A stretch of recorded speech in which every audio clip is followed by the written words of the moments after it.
my channel, Brands You, your one-stop shop for all things career-focused. My name is Tish Archie Oliver. If you are new to my channel, thank you so much for tuning in.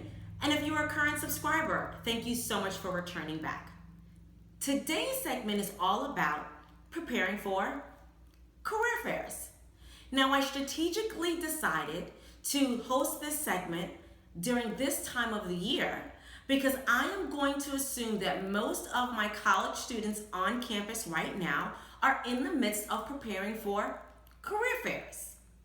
This segment is not only for college students seeking internship or entry-level opportunities, but also seasoned professionals looking for a transition in their career.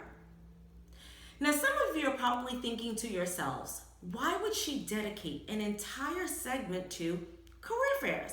How hard could it be? You show up, hopefully you have your resume, and you submit it, right?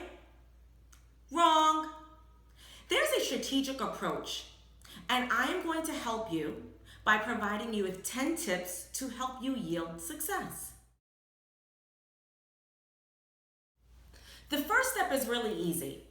This one is for my college students. You have to go to your career services department to determine the dates for your fall and your spring career fairs. Most academic institutions will host at least 2 career fairs a year, once in the fall for employers seeking interns for the following summer, and one time in the spring for employers seeking full-time individuals. This is the first step in this process. It is the easiest step, but it is the step that most students forget to take.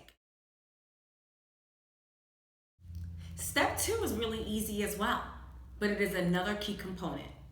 When you're having conversations with the individuals in your career services department, you want to have a conversation with them with regards to which corporate employers are planning to attend. This is an important step in the process because you want to ensure that the organizations you're interested in working for will be in attendance, and if they are, you are adequately prepared to have conversations with them. This is an important step in the process because it will help you prepare for step 3, which is to conduct research on the organizations you're interested in. I can't tell you how important this step is. There is nothing worse than an individual coming up to your booth to have a conversation with you about your organization that they are emphatically interested in working for, but can't tell you anything about the organization. Do your research, people. Do not walk up to these tables cold. You want to come across as prepared. You want to come across as being concise in your delivery, and you want to come across as being very intentional in your approach. So do your research, peruse the website, look for things that are important to you. Those things should be the organization's core values. Do they align with yours? The organization's commitment to corporate social responsibility. Is it where you want it to be? The organization's commitment and dedication to diversity and inclusion. Is it where you would want to work? Is it a culture that mimics your behavior? All of these are key components when you're having conversations with corporate employers. Told you, fairly simple, but oftentimes missed opportunities. Now you're ready for tip 4. Mapping out the layout of the career fair. Now, this one probably sounds like a new idea to most people. But again, you want to tackle this with a strategic approach. Now that you know which organizations will be in attendance and you've conducted your research, I want you to figure out where the booths will be located. Organizations that have a relationship with your academic institution will probably have prime real estate. So their booth will probably be in the front or nearest an exit sign. Now this is critical, and you're probably thinking to yourself, why do I need to know the booth location and layout? I'll tell you why. Most career fairs take place anywhere between 2 to 4 hours. Now, while that may seem like a lot of time, it's actually not a lot of time if you go to a very large institution that may have over 100 companies in attendance. Yes, you heard me right. Individuals attending very large institutions could potentially have well over 100 companies in attendance.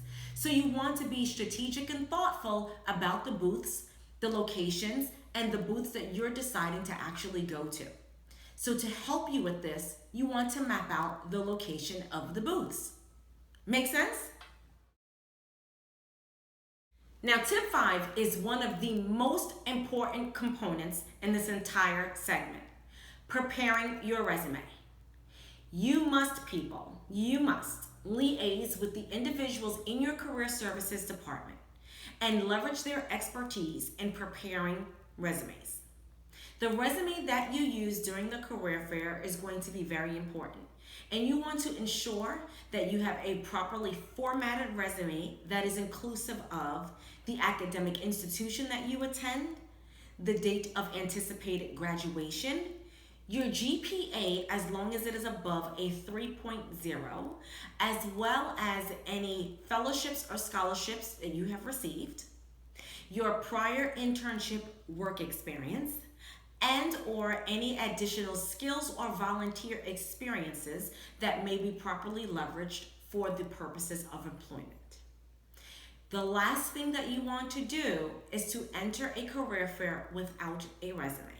That is simply not acceptable.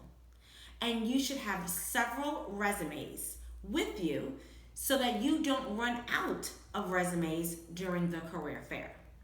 Your resume should be accurate. Someone should have proofread it. It should be error-free. And you should be able to speak to every single thing on your resume. The resume, again, is the most important component in this entire process. The second most important component in this entire process will be your attire. Step 6 is all about your attire. Now, you want to determine the attire that is best appropriate for the type of career fair that you are attending, and typically someone from the Career Services Department can assist you with assessing this.